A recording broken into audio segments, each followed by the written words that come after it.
ഈശോ മിശിഹായിക്ക് സ്തുതിയായിരിക്കട്ടെ. സ്നേഹമുള്ളവരെ, നീ കൊല്ലരുത് 10 കൽപ്പനകളിൽ ഒരു കൽപ്പനയാണ്. ദൈവം നൽകുന്ന ജീവനെ നശിപ്പിക്കരുത് എന്നാണ് ഈ വചനം നമ്മളെ ഓർമ്മപ്പെടുത്തുന്നത്. അങ്ങനെയെങ്കിൽ ഭ്രൂണഹത്യ കൊലപാതകമല്ലേ? വിശുദ്ധ ഗ്രന്ഥം നമ്മളോട് ഇന്ന് പറയുന്നു, ഭ്രൂണഹത്യ കൊലപാതകം മാത്രമല്ല, അത് മാരകമായ ഒരു പാപവുമാണ് എന്ന് നമ്മളെ ഓർമ്മപ്പെടുത്തുകയാണ്.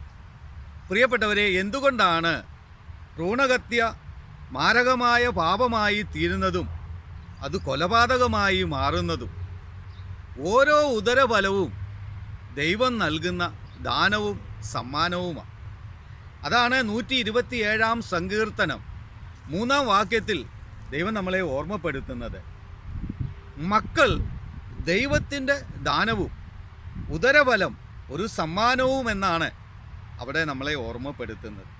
അതേ പ്രിയപ്പെട്ടവരെ, ഓരോ ഉദരഫലവും ഒരു ഉദരത്തിൽ രൂപം പ്രാപിക്കുമ്പോൾ അത് ദൈവത്തിൻ്റെ കണ്ണുകൾ കണ്ടു തന്നെയാണ് കടന്നു വരുന്നതെന്ന് 139 സങ്കീർത്തനം 16 വാക്യത്തിൽ നമ്മൾ വായിക്കുന്നുണ്ട്. എനിക്ക് രൂപം ലഭിക്കുന്നതിനു മുമ്പ് അവിടുത്തെ കണ്ണുകൾ എന്നെ കണ്ടു എന്നാണ് രേഖപ്പെടുത്തിയിരിക്കുന്നത്. ജെറമിയ എന്താ പറയുന്നത്? 1 അധ്യായം 5 വാക്യത്തിൽ നമ്മൾ വായിക്കുന്നുണ്ട്, മാതാവിൻ്റെ ഉദരത്തിൽ നിനക്ക് രൂപം നൽകുന്നതിനു മുമ്പ് ഞാൻ നിന്നെ അറിഞ്ഞു എന്ന രേഖപ്പെടുത്തിയിരിക്കുന്നത്. അപ്പോൾ ദൈവത്തിൻ്റെ കണ്ണുകളിൽ കണ്ടു തന്നെയാണ്, അല്ലെ ദൈവം അറിഞ്ഞു തന്നെയാണ് ഓരോ ഉദരഫലവും ഒരമ്മയുടെ ഉദരത്തിൽ രൂപം പ്രാപിക്കുന്നത്. പ്രിയപ്പെട്ടവരെ, ദൈവം തൻ്റെ ഛായയിൽ മനുഷ്യനെ സൃഷ്ടിച്ചു എന്നാണ് പറയുന്നത്. അപ്പോൾ ഓരോ ഉദരഫലവും ദൈവത്തിൻ്റെ സൃഷ്ടിയാണ്. നാം അതിനെ നശിപ്പിക്കുമ്പോൾ പ്രിയപ്പെട്ടവരെ, നാം യഥാർത്ഥത്തിൽ കൊലപാതകമാണ് ചെയ്യുന്നത്. ദൈവം വെറുക്കുന്ന പാപമാണ് നമ്മൾ ചെയ്യുന്നത്. അതേ പ്രിയപ്പെട്ടവരെ, 139 സങ്കീർത്തനം 13 15 തിരുവചനം എന്താ നമ്മളെ ഓർമ്മപ്പെടുത്തുന്നത്?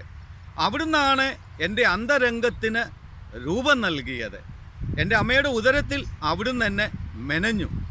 അത് ഞാൻ നിഗൂഢതയിൽ ഉരുവാക്കപ്പെടുകയും ഭൂമിയുടെ അധോഭാഗങ്ങളിൽ വെച്ച് സൂക്ഷ്മതയോടെ സൃഷ്ടിക്കപ്പെടുകയും ചെയ്തപ്പോൾ എൻ്റെ രൂപം അങ്ങേക്ക് അജ്ഞാതമായിരുന്നില്ല എന്നാണ് പറയുന്നത്. അപ്പോൾ നാം ഓരോരുത്തരും രൂപപ്പെടുന്നത് അജ്ഞാതമായിട്ടല്ല, ദൈവത്തിൻ്റെ കണ്ണുകൾ കണ്ടു തന്നെയാണ്. അതുകൊണ്ടാണ് ഭ്രൂണഹത്യ കൊലപാതകമാണ്, ദൈവസന്നിധിയിൽ അത് മാരകമായ പാപമാണ് എന്ന് വചനം നമ്മളെ ഓർമ്മപ്പെടുത്തുന്നത്. എന്നെ കേട്ടുകൊണ്ടിരിക്കുന്ന പ്രിയപ്പെട്ട സഹോദരങ്ങളെ, നമ്മുടെ എല്ലാം ജീവിതത്തിൽ അറിഞ്ഞും അറിയാതെയും ഈ പാപത്തിലൂടെ കടന്നു പോയിട്ടുള്ളവരാ അനേക മക്കൾ. ഇന്ന് അതിനെ ഓർത്ത് ആകുലതപ്പെട്ട് നിരാശപ്പെട്ട് കഴിയുകയല്ല നമ്മൾ ചെയ്യേണ്ടത്. നാം അറിഞ്ഞോ അറിയാതെയോ ഇത് ചെയ്തു പോയിട്ടുണ്ടെങ്കിൽ പ്രിയപ്പെട്ടവരെ, ദൈവം ക്ഷമാശീലനാണ്, അനന്തമായി നമ്മളെ സ്നേഹിക്കുന്നവനാണ്. അവൻ്റെ കരങ്ങളിൽ നാം ചെയ്തു പോയിട്ടുള്ള ഈ പാപത്തെ പറഞ്ഞുകൊണ്ട് നാം മാപ്പ് ചോദിച്ചാൽ തീർച്ചയായിട്ടും അവൻ നമ്മളോട് ക്ഷമിക്കും. എന്നാൽ ഇന്ന് വളരെ നിരാശയുള്ള ഒരു കാര്യമുണ്ട് സഹോദരങ്ങളെ. യുവതലമുറ ഇതിനെ ഇന്ന് വളരെ ലാഘവത്തോടെയാണ് കാണുന്നത്, വളരെ നിസ്സാരമായിട്ടാണ് കാണുന്നത്. ആരും അറിയാതെ, ആരും അറിയത്തില്ല എന്ന് വിചാരിച്ച് ഇന്ന് പലരും ഇത് ചെയ്തു കൂട്ടിക്കൊണ്ടിരിക്കുക.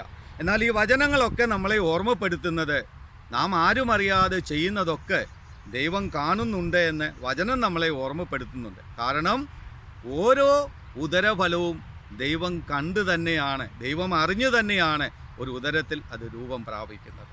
പ്രിയപ്പെട്ടവരെ, ഒരിക്കലും ഭ്രൂണഹത്യയ്ക്ക് കൂട്ടുനിൽക്കരുത്. ഭ്രൂണഹത്യയ്ക്ക് ഒരുങ്ങുന്നവരെ നാം അതിൽ നിന്ന് പിന്തിരിപ്പിക്കണം. നാം അവരെ പറഞ്ഞ് മനസ്സിലാക്കണം, ഇത് പാപമാണ്, ദൈവം വെറുക്കുന്ന മാരകമായ പാപമാണ്, ഇത് കൊലപാതകമാണ്. അപ്പോൾ പ്രിയപ്പെട്ടവരെ, 10 കൽപ്പനകളിൽ ഒരു കൽപ്പന എന്താണ്? കൊല്ലരുത്. കൊല്ലരുത് എന്ന് പറഞ്ഞാൽ ഒരു ജീവനെ നശിപ്പിക്കരുത്.